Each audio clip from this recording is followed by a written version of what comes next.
function like this, y is equal to x squared plus sin x, this is having a big identity in it, so we are going to deal with it in a special way.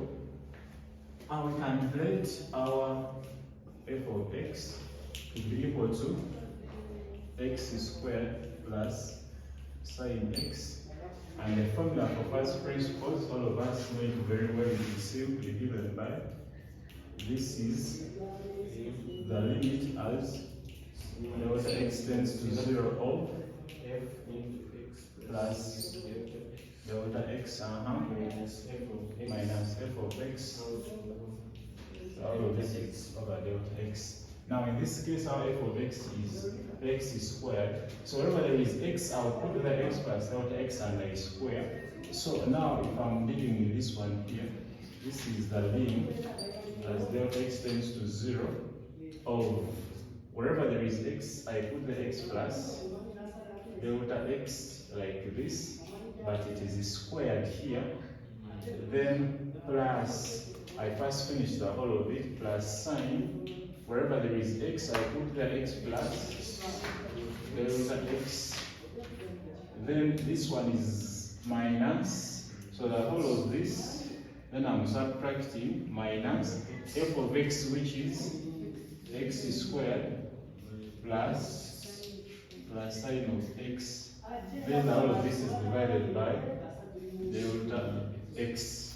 Now what we have to do next is to expand and we see if somebody's are going to cancel out. So this is the limit as delta x tends to 0 of x squared plus 2x delta x, then plus delta x squared plus this is sine x plus delta x, then minus this is going to become x squared minus sine x. The whole of this is divided by delta x. Like I told you initially, always the equation has to cancel out most of the times. So if you don't have it cancelling out, then we are going to proceed and see. So this x has cancelled with that. Then we are remaining with 2x delta x is squared, then something to do there. Now here we are going to bring in some limits. Let me rewrite it as the limit as delta x tends to 0. I'm going to try to divide through, because this delta x is going to cancel with this one here, and it cancels with this. So we shall have 2x already. Then I have plus delta x. Then the rest, this one and this one, for them they still have the delta x. So I will say plus sine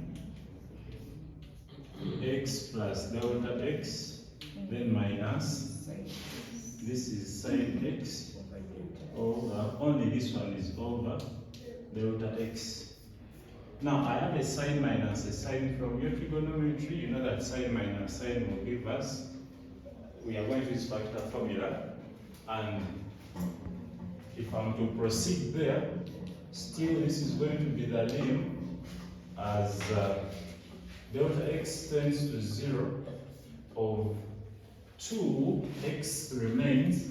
Now this one is going to tend to 0 because it has been divided, it's a 0. Then I have a sine minus a sine from sine A minus sine B. This is equal to 2 cos A plus B over 2 sine A minus B.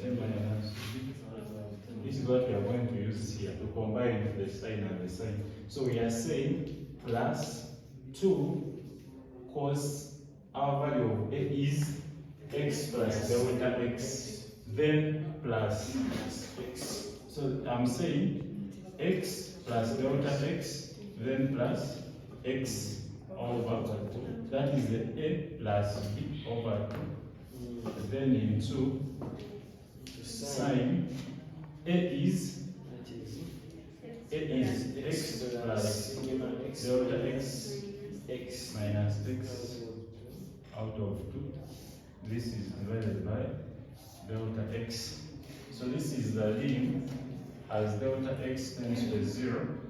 We have 2x, x plus x that is 2x divided by 2. x We have 2 cos x plus delta x over 2. This is one angle, I'm putting it in brackets. Then sine x minus x is normal, so I have delta x out of 2. Now, after reaching here, we are going to bring in another limit of sine delta x over 2.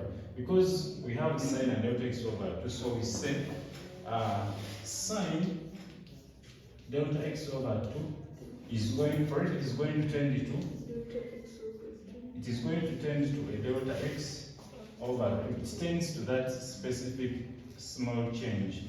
So when we substitute back, we shall have the lim, this is equal to the lim as delta x tends to 0. Then we shall have this is a 2x plus 2 cos the delta x, it is turning to a 0, so it is a 0. 0 over 2 is a 0. So I have x. Then I'm saying that sine delta x over 2 tends to delta x over, remember there is delta x here, over 2. Then you have over delta x. So this cancels with this 2 cancels with this 2. Then finally, the f prime of x is simply going to be 2x plus cos x.